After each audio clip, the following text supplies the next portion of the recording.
আচার দেখলে মুখে পানি আসে না এমন মানুষ কিন্তু খুবই কম পাওয়া যাবে। আর সব ধরনের আচারের মধ্যে জলপাই আচারটা কিন্তু অন্যতম মজার হয়ে থাকে। আসসালামু আলাইকুম প্রিয় দর্শক, আশা করছি সবাই অনেক অনেক ভালো আছেন। আজকে আপনাদের মাঝে শেয়ার করব কোন রকম রোদে দেওয়ার ঝামেলা ছাড়াই বছর জুড়ে সংরক্ষণ করা যাবে এমন একটি জলপাই আচার রেসিপি। এটা দেখতে যেমন সুন্দর, খেতে তার থেকেও বেশি মজার। এই আচারটা একবার তৈরি করে বছর জুড়ে খেতে পারবেন ডাল ভাতে এবং খিচুড়ির সাথে। চলুন তাহলে আচারের সম্পূর্ণ রেসিপি দেখে নেওয়া যাক। এখানে আমি ভালো মতো ধুয়ে পরিষ্কার করে নিয়েছি। 1 কেজির একটু কম জলপাই হবে। জলপাইগুলোকে ধুয়ে পানি ঝরিয়ে নিতে হবে ভালো মতো। এরপরে আমি ছুরি দিয়ে এই তো 4-5টা দাগ কেটে দিচ্ছি জলপাইয়ের ভেতরে, একদম বিচি পর্যন্ত এই দাগটা কেটে দিবেন। এতে করে ঝাল মশলা সবকিছু খুব সুন্দর করে প্রবেশ করবে, আচারের টক ভাব কমে যাবে। আর এভাবে কেটে নিলে আচারটা দেখতেও অনেক সুন্দর লাগে। আচারটা তৈরি করার পরে দেখবেন খুব সুন্দর একটা ডিজাইন হয়ে যায়। তো এইভাবে করে সবগুলো জলপাই কেটে নিয়েছি। আর কেটে নেওয়া হয়ে গেলে এখানে একটু বেশি পরিমাণে অর্থাৎ 1.5 চা চামচ পরিমাণ লবণ দিয়ে দিচ্ছি। আর লবণটা দিয়ে খুব ভালোভাবে মাখিয়ে নিব। জলপাই যেহেতু অনেক বেশি পরিমাণে টক থাকে, যার কারণে এই পর্যায়ে একটু বেশি করে লবণ দিবেন, তাহলে জলপাইটা খেতে বা আচারটা খেতে বেশি মজার হবে। লবণটা দিয়ে জলপাইটা খুব ভালো মতো মাখিয়ে নিয়ে একটা ঝাঁকার মধ্যে নিয়ে নিচ্ছি। যে কোনো ছিদ্রযুক্ত পাত্রে এভাবে করে মাখিয়ে রেখে দিতে হবে। আপনার হাতে যদি সময় বেশি থাকে বা আচারটা বেশি দিন সংরক্ষণ করতে চাচ্ছেন, এভাবে তৈরি করেন, তাহলে এভাবে করে লবণ মাখিয়ে 1 থেকে 2 ঘন্টা পর্যন্ত এভাবে করে ঝাঁকায় রেখে দিবেন। এতে করে অতিরিক্ত যে জলপাইয়ের কষ বা জলপাইয়ের যে পানিটা থাকে সেটা বের হয়ে যাবে আর দীর্ঘদিন আচারটা ভালো থাকবে। লবণটা একদম জলপাইয়ের ভিতরে ঢুকে জলপাইটাকে লবণাক্ত করবে। এতে করে কিন্তু এই আচারটা সংরক্ষণ করলে অনেক বেশি দিন ভালো থাকে। তো আমার হাতে খুব বেশি সময় ছিল না, যার কারণে আমি আধা ঘন্টা রেখে দিব মাখিয়ে। আর এই ফাঁকে কিন্তু বাকি মশলাগুলো রেডি করে নিচ্ছি। এখানে 1 টেবিল চামচ ধনিয়া আর 1 টেবিল চামচের একটু কম হবে গোটা 5 ফোড়ন, 1 চা চামচ আস্ত বা গোটা জিরা আর 2-3 টুকরা করে এলাচ দারুচিনি আর 2-3টা করে শুকনো মরিচ ও তেজপাতা দিয়েছি। এগুলো 1 থেকে 1.5 মিনিট সময় নিয়ে ভেজে নেব, একদম আস্তে জালে মুচমুচে হয়ে আসা পর্যন্ত।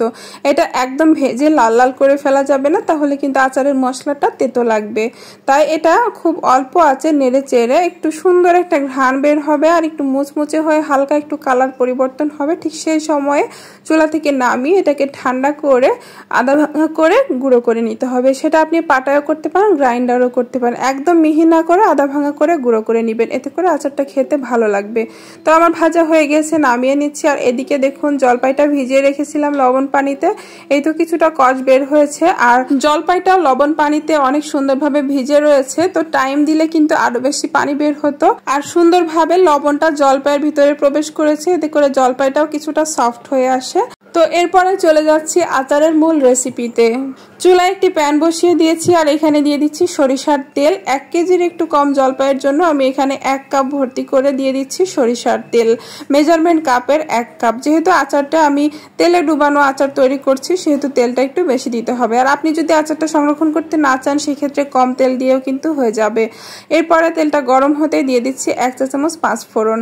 আমি এখানে মিষ্টি জিরা আর সাধারণ যে জিরা আর তার সাথে রাঁধুনি, কালো জিরা আর মেথি, এই 5টা উপকরণ দিয়ে 5 ফোড়ন ব্যবহার করি।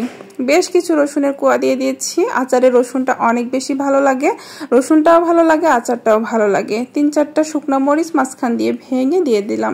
এখন এগুলোকে নেড়ে চেড়ে খুব সুন্দর করে ভেজে নিব, রসুনটা একটু লাল লাল হয়ে আসা পর্যন্ত। সুন্দরভাবে যখন রসুনটা গোল্ডেন কালার হয়ে আসবে, তখন এখানে আদা বাটা দিয়ে দিচ্ছি। তো এখানে আদার সাথে একটু রসুনও আছে, তো 1.5 চা চামচের মতো আদা রসুন বাটা দিয়ে দিলাম। আর আদা রসুন বাটাটা চেষ্টা করবেন পানি না দিয়ে বাটার জন্য অথবা ভিনেগার দিয়ে বাটার জন্য। আচারে কোনো প্রকার এক্সট্রা পানি ব্যবহার করা যাবে না, তাহলে আচারটা ভালোভাবে থাকবে না, নষ্ট হয়ে যাবে। আর আদা রসুনটা ভেজে একদম সুন্দর করে ভেজে নিতে হবে, কোনো রকম যাতে পানি না থাকে। আর ভাজা হয়ে গেলে এই তো লবণ মাখিয়ে রাখা জলপাইগুলোকে দিয়ে দিলাম। নেড়ে চেড়ে এই পর্যায়ে 2 চা চামচ পরিমাণ দিয়ে দিচ্ছি সরিষা গুঁড়া। সরিষা বাটলে যেহেতু পানি ব্যবহার করতে হয়, আর আমি চাচ্ছি যাতে কোনো রকম পানি না যায় আচারে, সেজন্য সরিষা গ্রাইন্ডারে গুঁড়া করে নিয়েছি। এমনি কাঁচা সরিষা যদি আপনি ব্লেন্ডারে বা গ্রাইন্ডারে গুঁড়া করেন তাহলে গুঁড়া হয়ে যাবে। আর যদি বেটে নেন, সেই ক্ষেত্রে পানির পরিবর্তে ভিনেগার ব্যবহার করবেন। আর 2 চা চামচ সরিষা দেওয়ার পরে আমি নেড়ে চেড়ে এই তো মিডিয়াম আঁচে জলপাইটাকে কষিয়ে নেব। আর এই পর্যায়ে আমি একটু একটু করে ঢাকা দিয়ে রাখবো মিডিয়াম টু লো ফ্লেমে, এতে করে জলপাইটা দ্রুত সিদ্ধ হবে। আর সিদ্ধ হওয়ার পরে কিন্তু আবারও আমি কষিয়ে নেব। তো এভাবে করে একটু নেড়েচেড়ে আবারও ঢাকা দিয়ে দিচ্ছি। ঠিক এভাবে করে সম্পূর্ণ জলপাইটা সিদ্ধ হওয়া পর্যন্ত অপেক্ষা করছি। ঢাকনাটা উঠিয়ে আবারও নেড়েচেড়ে দিব যাতে কোনো অংশ পুড়ে না যায়, যেহেতু তেলের পরিমাণটা বেশি। আর দেখুন টুথপিক দিয়ে একটু চেক করে নিলাম জলপাইগুলো সিদ্ধ হয়ে গেছে। আর আমার এই সরিষার তেলটা একদম খাঁটি, যার কারণে এত বেশি ফেনা ফেনা উঠেছে। দেখবেন বড় বড় ব্র্যান্ডের তেল পাওয়া যায় দোকানে, সেগুলো কিন্তু জাল করলে এতটা ফেনা হয় না। তো সেগুলো মোটেও খাঁটি না, শুধু নামেই বিক্রি হয়। তো চেষ্টা করবেন খাঁটি তেল সংগ্রহ করে সবকিছু তৈরি করা বা খাওয়া।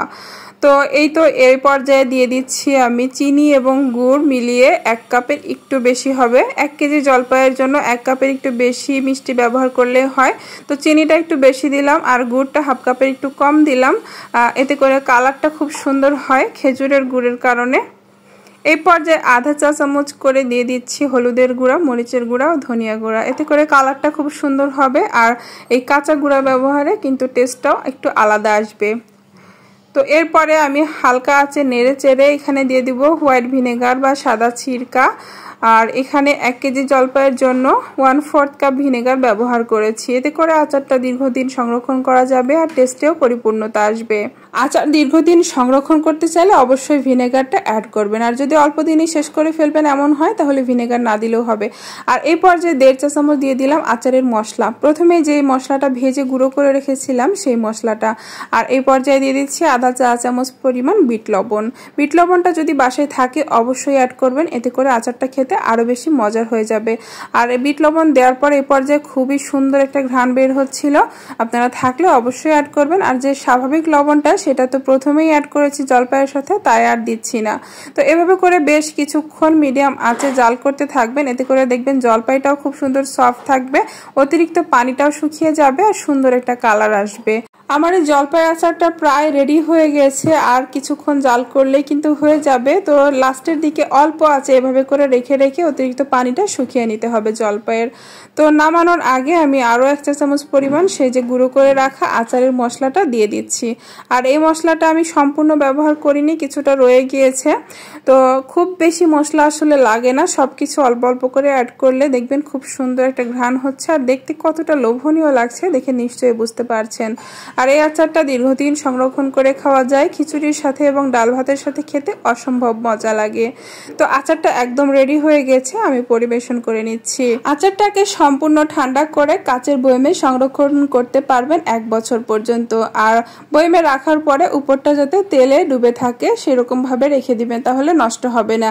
আর দেখুন খুব সুন্দর করে আচারের অতিরিক্ত পানিও শুকিয়ে গেছে আর খুব সুন্দর করে সফটও রয়েছে জলপাইগুলো। আজকের জলপাই আচার রেসিপি কেমন লেগেছে অবশ্যই কমেন্টস করে জানাবেন। ভালো লাগলে লাইক দিবেন আর চ্যানেলটি সাবস্ক্রাইব করে পাশে থাকবেন। ধন্যবাদ সবাইকে, আল্লাহ হাফেজ।